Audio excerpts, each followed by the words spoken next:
Hi, welcome back to BTW Blanchy Talks Watches. Today we'll be looking at this Omega Seamaster 300 meters quartz professional diver, and this is the steel version, which is reference 2264. This particular model was available in the late 90s, early noughties, and this exact watch is from 2002. Now, if we look closely here, you can see the absolutely beautiful wave dial, which is an absolute signature of Omega watch. We've got the black date wheel at the 3 o'clock position.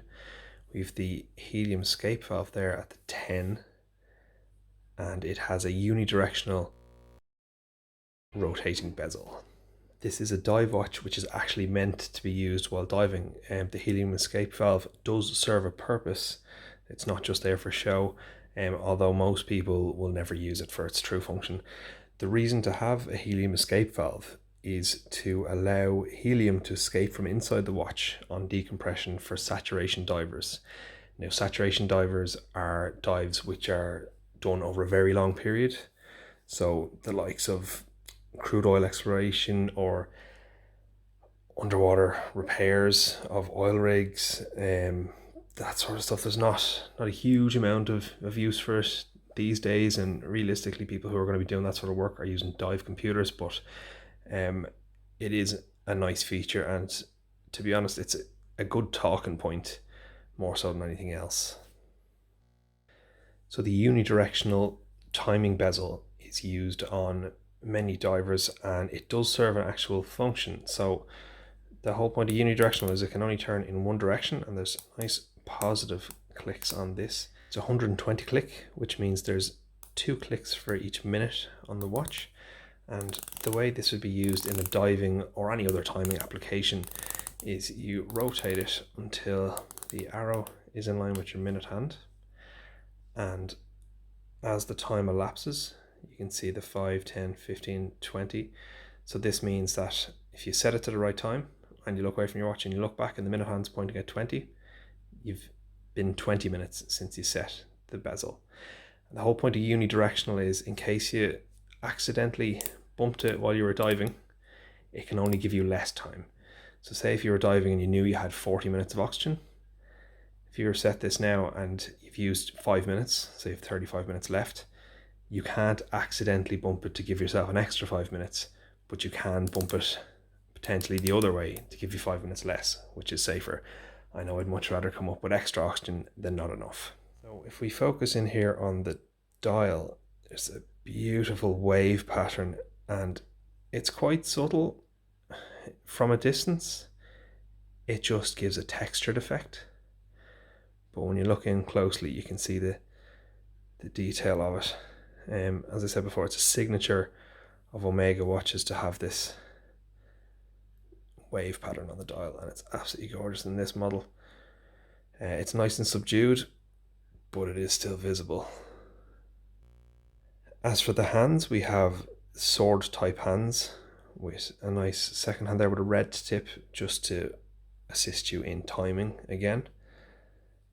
The bezel insert, which is this black ring here inside the bezel with the markings on it, is aluminium. So I'll set that back there for anyone who has OCD watching this. I know that can set people off. This particular model is in great condition for being from 2002.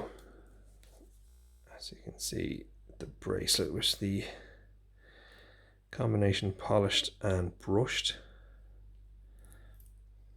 Nice milled clasp. Double locking system on this as well, so it's a somewhat deployant clasp then with the double lock in here, so it's definitely not going to accidentally open on you. So as you can see there, you push one and you can't open it, the two pops straight open. Now, being a dive watch, this does have a diver extension here on the bracelet. So what that means is, I'll show you here, this is the size you can fit in your wrist. Once you've opened that, and if you pop open this diver extension here, it's a little bit fiddly around the camera, but if you pop it open, there is a much larger span you can cover. So the idea behind a diver's extension, you find on many different dive watches, Seiko, Omega, Rolex, any of the true divers will have it.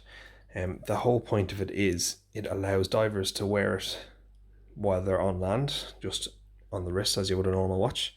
But then once they put on their wetsuit or their dry suit, they'll have an extra bit of girth on the wrist, so they'd need a larger bracelet. So this just allows you to wear the watch multiple occasions. You don't need to mess around changing the bracelet length or the bracelet at all. So it's perfect. And now for the technical specs, obviously the case and bracelet are both steel. As I've said before, the bezel insert is aluminium. The case diameter is 41 millimeters. The dial color is black with the wave pattern. The crystal is a domed sapphire crystal. I'll try to catch the dome there if I can. You can just about make it out there, the subtle dome on it. And that's treated with an anti-reflective scratch resistant coating. The water resistance is 300 meters or 1,000 feet. The movement then, as I've said before, this is a quartz watch. It is the Omega caliber 1538, which is a quartz precision movement with a rhodium plated finish, and also has an end of life battery indicator. So the way they do this particular movement is the movement of the second hand. It stutters once it's coming to the end of the life of the battery, so you know when it's due to change, which is a great feature. One interesting feature with this movement is obviously it's a quartz watch, but there is no typical quick date feature. But the way you can do it, and I thought this was very interesting when I first saw it. So if you just unscrew the crown first, it's obviously a screw down crown, which is better for sealing for diving. If you screw it and we pull it to the first click, you can see the second hand is still going round. So this is a hacking movement, so when you pull it the full way out, it'll stop. But what this allows you to do is you can move the hour hand independently of the minute hand. And what that means is you can easily change the date. So as you rotate it around, you click over to the next date. What that also allows you to do is if you are traveling, it's ideal if you've moved to a different time zone. You can just advance it 2 hours, push in, and you're done. As I said, it's a hacking movement, so you can pull it out fully, which will stop the movement completely, which allows you to synchronize your time if you wanted to sync it up to an atomic clock or to someone else's watch. And pull it out, stops the second hand, let the times match, push it back in, and there you go. Another important feature for any dive watch is Lume, which is how it glows in the dark. So I'll just turn off this light here and we'll have a look.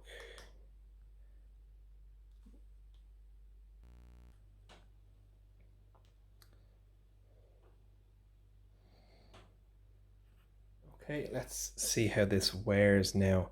So for reference, my wrist is 7¼ inches. So it's a fairly standard size, and this model was actually sized perfectly for me straight out of the box. There is spare links, and this of course is a full kit. So you've got the outer box, the leather box, pouch, receipt, warranty card, spare links, spare pins, nice Omega instruction manual as well. Quite in depth. Okay, so on the wrist it fits quite well. Now I have to say I am used to slightly larger watches being 41 millimeters. The likes of my Seiko Monster here is a 43 millimeter watch, so I just used it as a slightly larger one. But after my initial concerns, the size being slightly small, it's absolutely perfect. It just feels really good on the wrist. It's a nice weight to it. It's not too heavy, but you do know it's there. Obviously the solid steel bracelet has a good weight to it. Then there's a nice deep engraving on the clasp there, and as I was saying, the double locking system here, it's got a really positive click home, so you know it's attached. You don't have any concerns of it coming off. As I said, it needs bolts to be pushed to come off. And you can see that quite well here. If I take this off, if we get in there closer, you can see as you push one, it actually pushes the locking mechanism on the opposite side. And as you can see, they operate independently of each other. So even if one side fails, you've still got the lock on the other side. So that's very nice. I'll just be able to give you an example here as well. You can of the diver's extension. So you can see that's quite tight on me there. It fits quite well. It's not going anywhere. But if I extend out the bracelet there, when I put it back on, you'll be able to see there's quite a bit of extra room. So that will allow you to get your wetsuit on. So while it does look like quite a lot, if you have a thick wetsuit on all around, it should still fit comfortably on that and stay nicely in place while you dive. So yeah, overall thoughts on it? It's absolutely beautiful watch. They've really done it right, and it's an icon. I mean, the finishing is just superb. The bezel action is just beautiful. Lovely positive clicks as it goes round.